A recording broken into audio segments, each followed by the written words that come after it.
Oh, well, hello. It is Uncle JoJo speaking to you from the farm. I just got my chi raised and was super grateful to reclaim this moment, this time, this space, and put myself in my body. So thank you to my collaborator and queen, Miss Chinere Echebe. Um, I just got back from a run, and I've been aiming to do Monday night, posting by Monday night, but it's Thursday, and that's beautiful.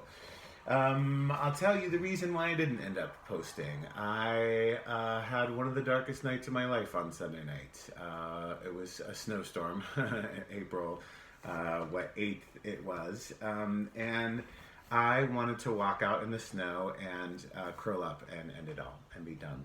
I have recently been able to um, see my trauma experience for what it was and realize how much I have been painting a rosy picture for the sake of being able to keep on going and not get lost in the shit that I went through. And now, apparently, I'm ready to recognize all the story for what it was. And that's really fucking difficult, especially when you're as rosy a painter as I am. So I think that's really what happened for me. I saw the trauma for what it was and woke up to it, and it's really difficult to deal with that reality. And got stuck in a cycle of self hatred for the things that I did that kept me there in response to it, that were counter to who I am and how I want to live my life, that were in reaction to my trauma. And so I locked myself in a room so that I wouldn't go out there and hurt myself. And the next day, I laid in bed seeking, questioning, begging for answers and a way out. And God gave me nothing, I felt like, was just laying there trapped, and knew that if I got up and did something, I could probably find it, but I didn't have the strength to get up and go. So I laid there, and eventually I remembered a forgiveness practice that I had gone through last year, 2 years actually ago, around March.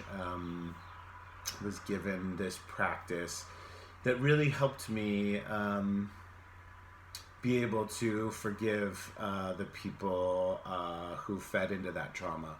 And I one night spent a whole, I don't know, 12 hours waking and sleeping and crying and forgiving, and sleeping and crying and waking and forgiving, and went through everything I could think of that played out in my life. That really fed into that trauma, and forgave the people involved and forgave myself in the process.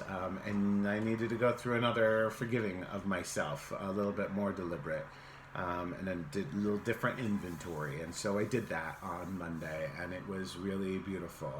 I don't remember exactly the forgiveness mantra that had been given to me that night that I used, but it was something about I forgive myself for da da da, and then I forgive myself for having first set it in motion.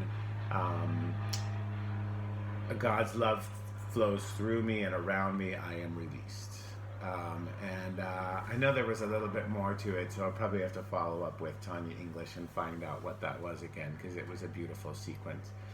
And then on Tuesday, when I tried to get back to work and was having a check-in with a collaborator partner, and she was like, something seems a little off. Is there something that you want to share? And I broke down and told her, and I realized that I had been so embarrassed to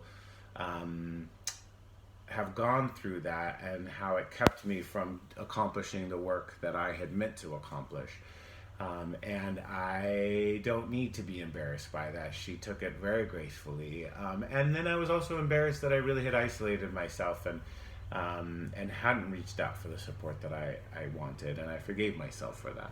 So, and it's been amazing, because since then I have risen like a phoenix into a place of curiosity and belief and trust in myself that I need to be able to accomplish what I'm setting out to accomplish, both in creating the life that I want, and creating the work that I want and creating the relationships that I want.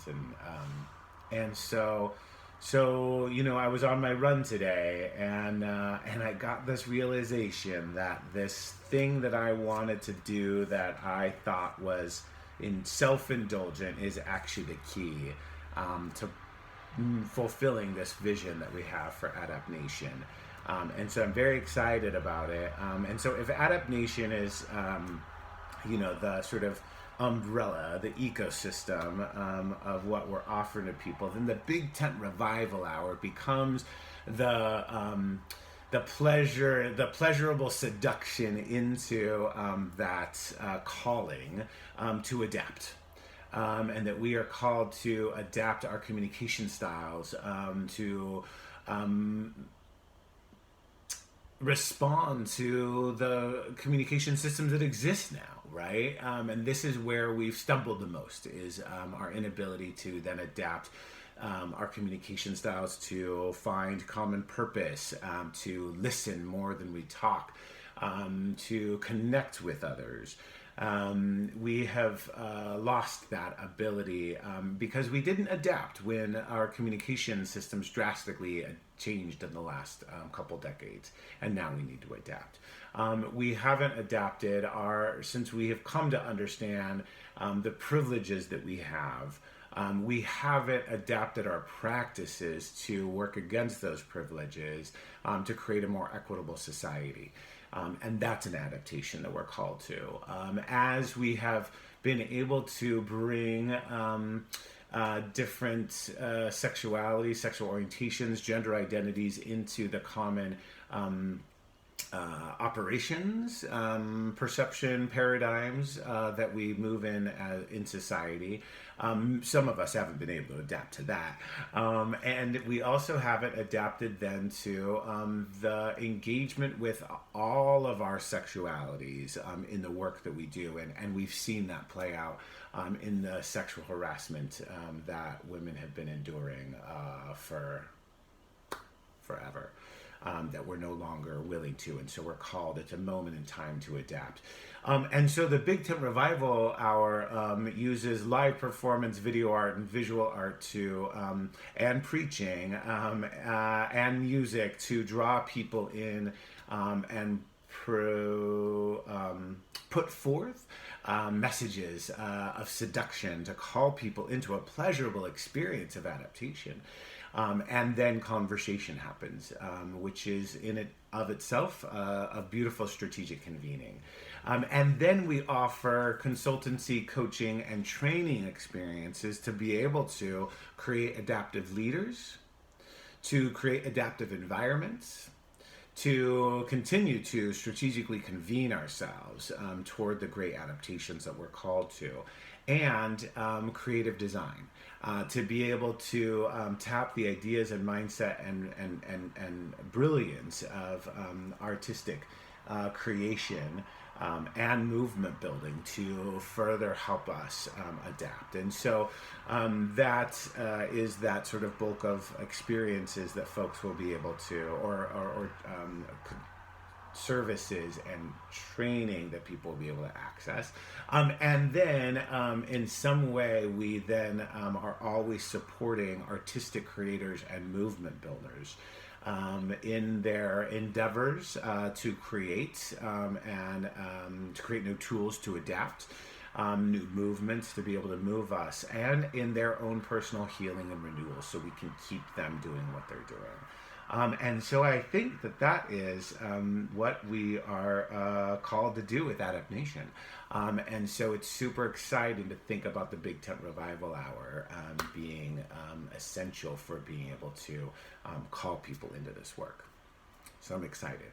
And this is the thing I think that has been most interesting as I've been sort of doing this healing and recovery work and building the vision for this work that we're going to make together. It always seems like I sort of trade a healing chip for a vision chip.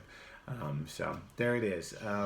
Thank you so much, and I look forward to building with you.